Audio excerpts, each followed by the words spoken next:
Bom dia, galera. Tudo bem? Então, a gente vai hoje fazer uma revisãozinha do que a gente viu até agora. Vou ser bem rápido, tá? Então, nessa primeira parte, a gente vai fazer uma revisão sobre o que foi esse período na Idade Moderna, né? De mercantilismo, né? Que tipo de política era essa e como é que funcionou esse processo que acompanhou a expansão marítima pelos mares do mundo, né? Então, a gente vai ver a Europa fazendo essa saída para o Atlântico, né? E dominando os mercados internacionais. Então, vamos ver algumas características bem significativas e que vão definir cada papel, ou melhor dizendo, vão definir cada mercantilismo, né, que vai ser exercido por um Estado nacional moderno europeu, certo? Então, este modelinho de hoje a gente vai acompanhar com um slidezinho, né? Eu vou para um cantinho da tela, vou tentar colocar agora ali, e a gente vai acompanhar aqui. Muito bem. Espero que esteja aí. Vamos lá. Então, aí, né? Mercantilismo e expansão marítima é uma definição do mercantilismo, é o conjunto das práticas econômicas exercidas por um Estado que é absoluto, né? O Estado absolutista é aquele Estado onde o rei tem um poder executivo, legislativo, particularizado, ele é centralizador do processo, né? Então, ele é o absoluto.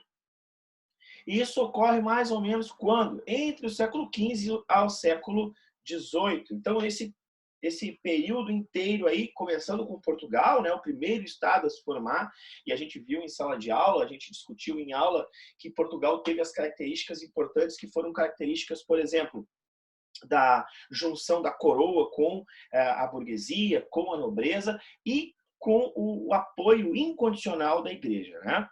Onde os países que vão fazer, então, Portugal, depois Espanha, são os dois países ali da Península Ibérica, já já a gente vai ver um mapinha, a França e depois a Inglaterra, por último. Cada um deles vai ter um tipo de política mercantil, a gente vai ver. Características básicas. Basicamente é o seguinte, é a intervenção do Estado na economia. Ou seja, como o rei é o absoluto, ele vai intervir na economia, ele vai mexer na economia. Quando ele achar que não está legal, ele vai lá e mexe. Vamos ver como é que é? Então, vamos lá. A gente vai ver que o Estado absolutista, então, está ali, ó, o Estado absolutista, né? Quem sustenta esse Estado é a nobreza, que tem posses de terras e que faz a unificação territorial do Estado, né? Apoiado, de certa maneira, pelos burgueses. Então, os burgueses vão estar aí meio que apoiando para ver se sobra alguma coisa para eles também, né? Então, os objetivos, basicamente, é o metalismo. E o que é o metalismo? É o entesouramento, a captação de metais preciosos, eu estou falando de ouro, estou falando de prata, e o fortalecimento disso, né? Então, quanto mais ouro tiver, mais forte é o rei, mais forte é o absoluto.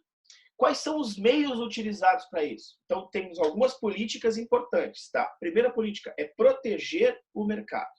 Então, chama-se de protecionismo. Mercantilismo, então, um dos meios é o meio de proteção.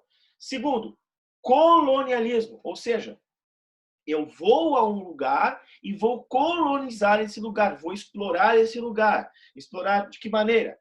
Através da extração de metais preciosos, através da extração de minerais, agrícola, extração agrícola, ou até desenvolvimento da agricultura, que vai ser o caso aqui do Brasil, né? A gente vai ver que no primeiro momento vai ser extrativista e no segundo momento vai ser o quê? A agricultura. Pirataria, meus amigos. Então, o contrabando de mercadorias, né? O contrabando de mercadorias, isso faz com que se acumule metal precioso. Então, quando se contrabanda, o preço da mercadoria, ele, ao contrabandear, ele é pequeno. Quando se vende, ele é alto. Então, se ganha com isso, não se paga imposto para o Estado. Balança comercial favorável. Agora, me diz uma coisa. Se todo mundo quer lucrar, para que todo mundo lucre, alguém tem que tomar um prejuízo. Concorda comigo? Então, existe a possibilidade sana, existe a possibilidade de todo mundo lucrar? É claro que não.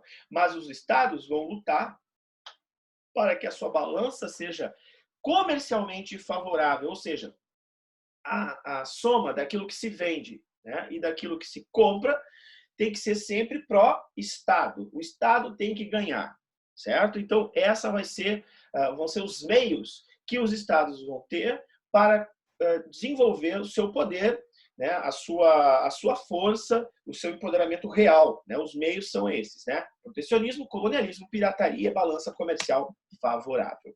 Então, a gente vai ver que as características do mercantilismo na Europa vão ser diferentes em cada região. Vamos lá. Primeiro, Espanha. Os espanhóis têm uma grande vantagem. Quando eles chegam na América, os três povos ali, as três sociedades, né, incas, maias e astecas, já possuíam uma cultura desenvolvida ao ponto de estruturarem, então, impérios, né, reinos, e que esses tinham como, por exemplo, o ouro e a prata, né, a tecnologia do metal já estava desenvolvida, então por isso seria vantajoso para os espanhóis quando chegaram aqui aplicarem o bulionismo. Muito bem, então os espanhóis vão estocar ouro e prata como nunca. Tanto é que nós temos um rio, né, que vai escoar prata pra caramba aqui no sul, chamado Rio da Prata, né, esse que banha ali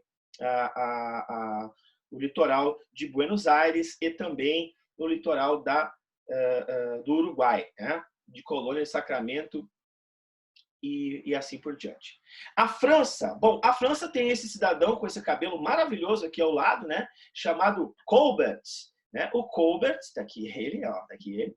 O Colbert vai limitar as importações, então ele vai proteger, né? Ele vai proteger o mercado, vai limitar importações e desenvolver as manufaturas. Então, mãos que produzem as manufaturas de artigos de luxo, criação de companhias de comércio e estimulando a indústria interna. Como assim, professor? É mais ou menos assim.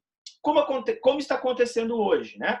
Nós temos um problema hoje, devido a essa pandemia, que são as máquinas de respirador, né, automática, que além, obviamente, de forçarem a respiração, né, ajudarem aos pacientes que não conseguem respirar automaticamente, né, porque são máquinas, elas também cuidam da pulsação, o coração, a arritmia, todos esses detalhes.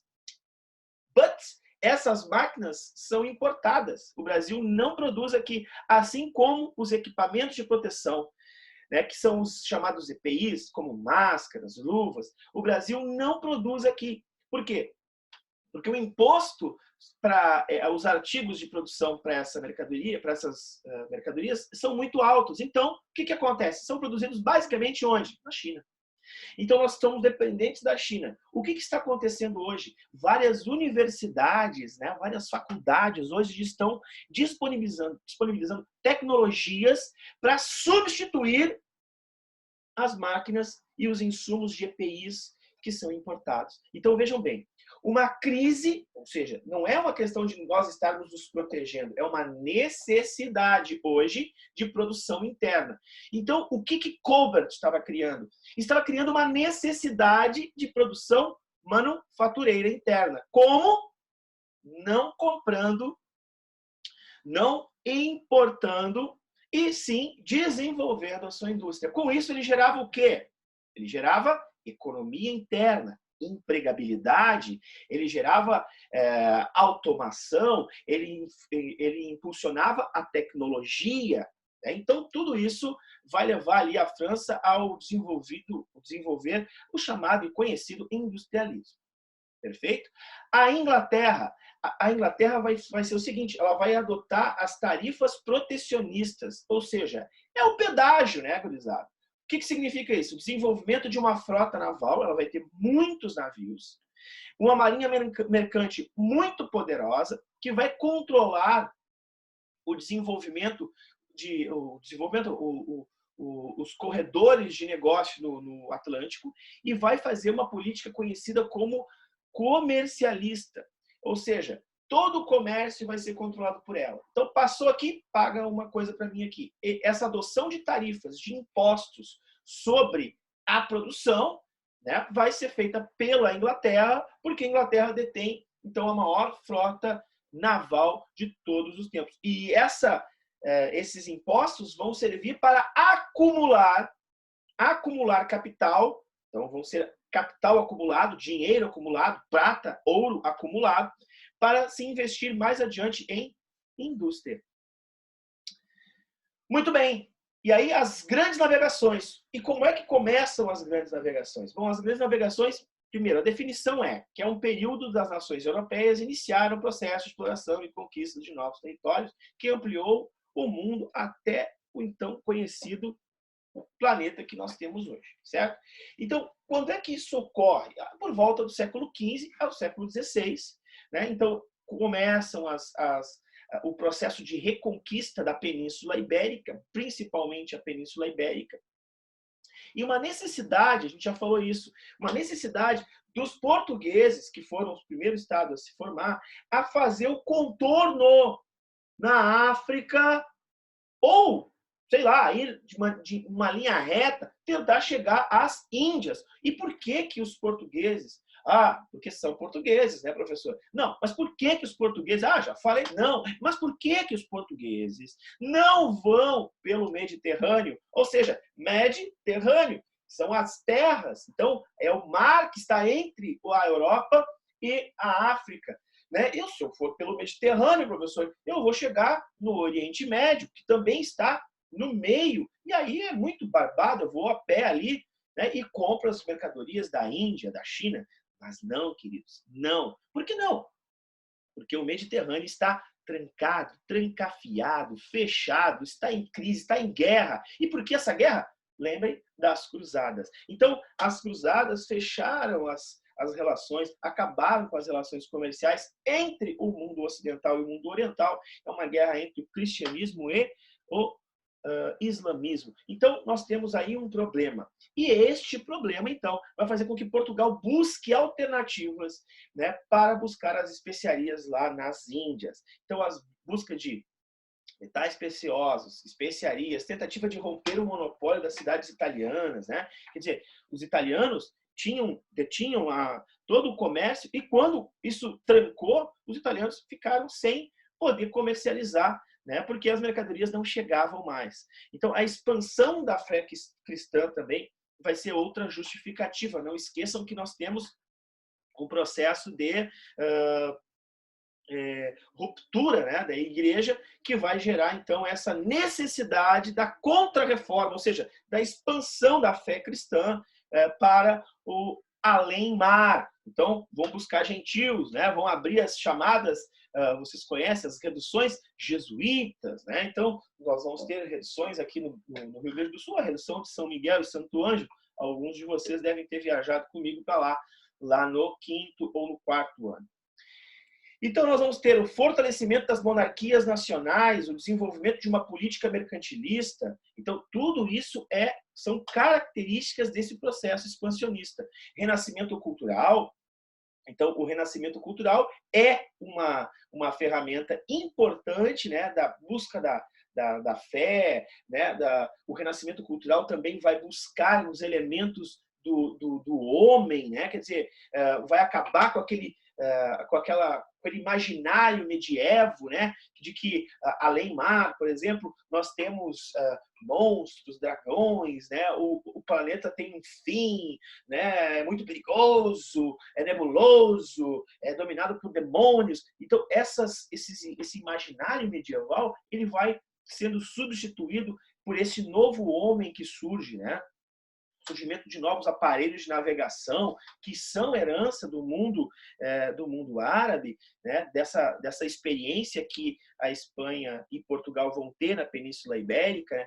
Por quase 700 anos de dominação muçulmana na região. Então, por exemplo, a bússola, o astrolábio, a caravela, o desenvolvimento da própria cartografia, né, que são os mapas, tudo isso vai surgir ali, principalmente em Sagres, né, que é a grande escola de navegação que existe lá no sul de Portugal.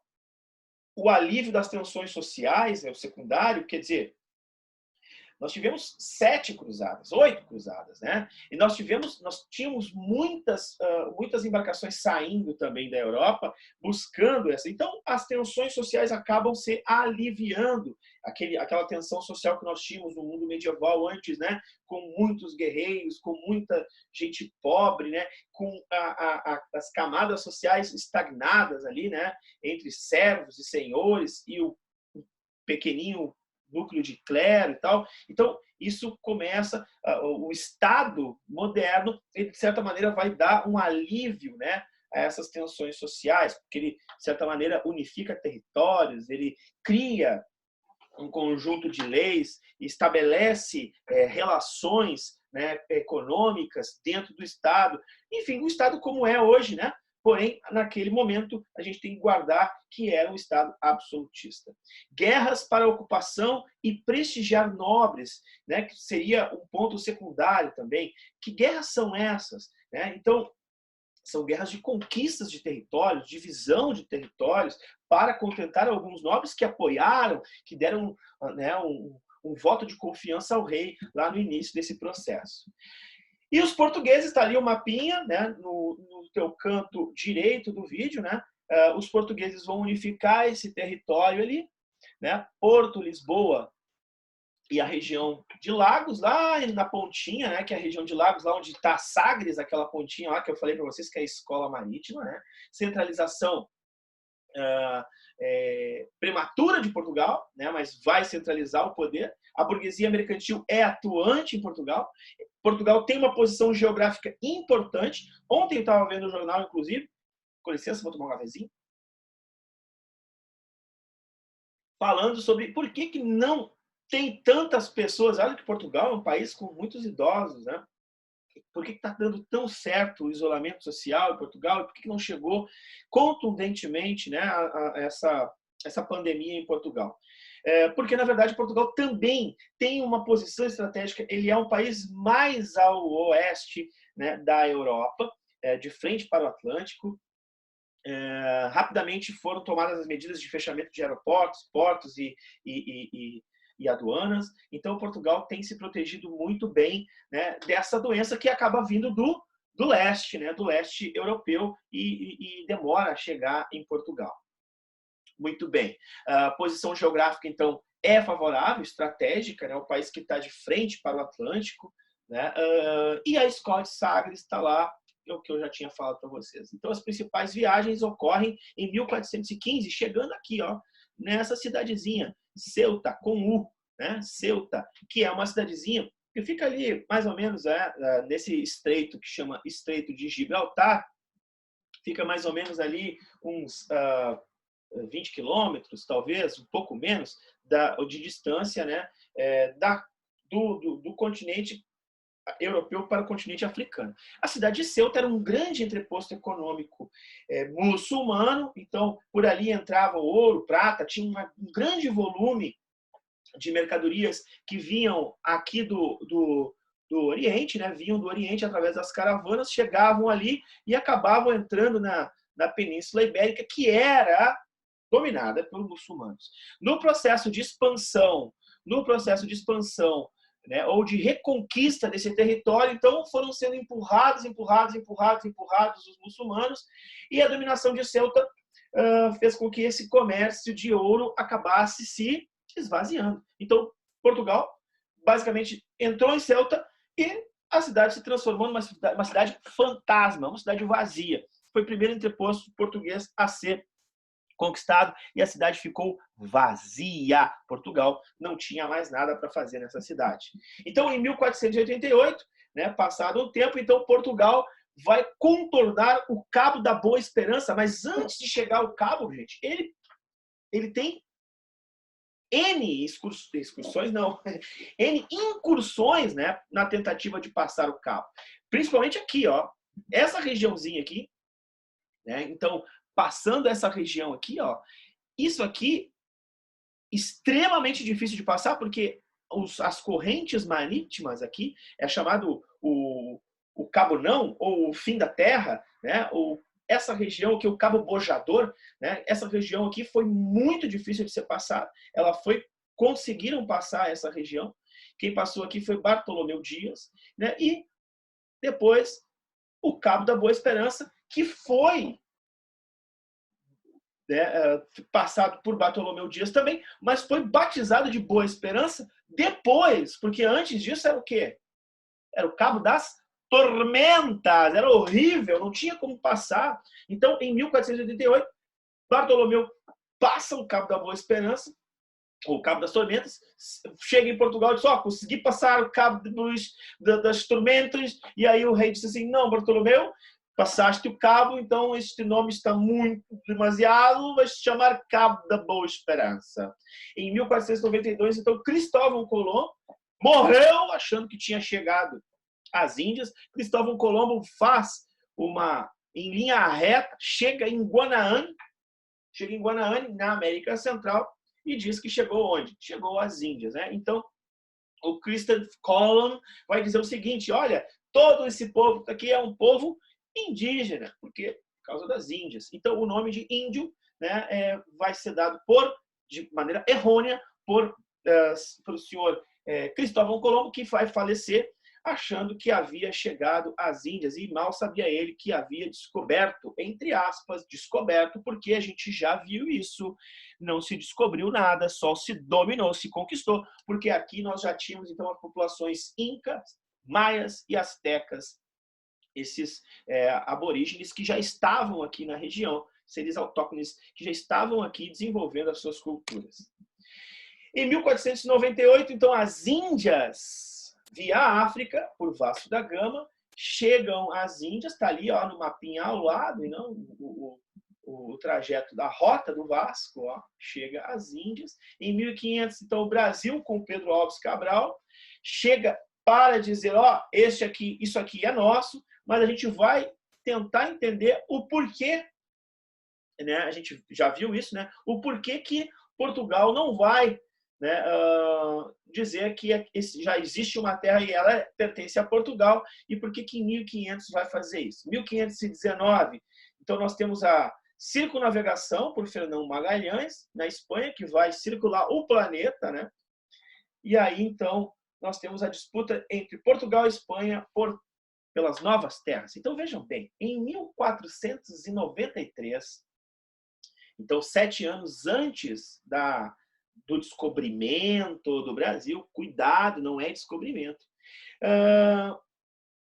se estabeleceu pela bula intercoeteira que 100 léguas para o Cabo Verde, as terras ao ocidente, pertenciam à Espanha, e as terras do lado oriental pertenciam a Portugal. Lembrando, então, que o oeste seria o ocidente e o leste seria o oriente. Então, por isso, né, do ocidente e oriente, um para cada um.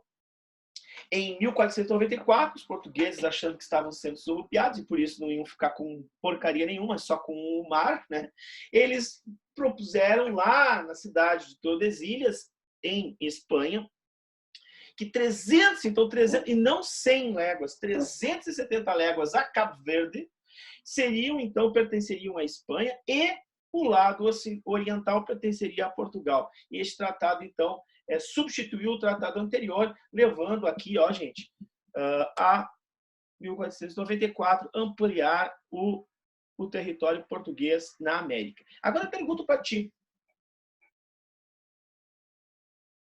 Não trancou o vídeo, não. Eu parei mesmo. Eu pergunto para ti, como é que alguém divide alguma coisa que não existe? Meus queridos, por que não existe?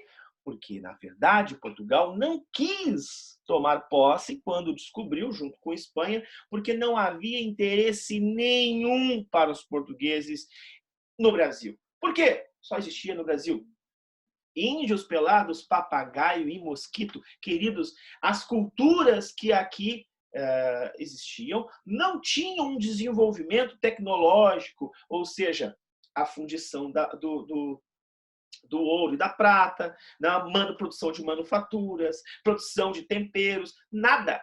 Então, Portugal já tinha chegado às Índias e lucrava muito com os produtos indianos, continua a fazer essa navegação, sabe que existe, mas não se preocupa. No momento em que as expansões marítimas começam a ocorrer na Espanha, na França, na Holanda e na Inglaterra, Portugal abre os olhos e diz: vamos ter que dizer que é nosso, vamos ter que fazer alguma coisa, porque senão alguém vai tomar conta. Então foi o medinho. Por isso que o Tratado de Tordesilhas foi feito, foi estabelecido uma regra. E vejam só, antes, né, a bula coeteira, eles viram assim, não, a gente se deu mal, a gente ficou só com a pontinha, já ficou só com o Recife.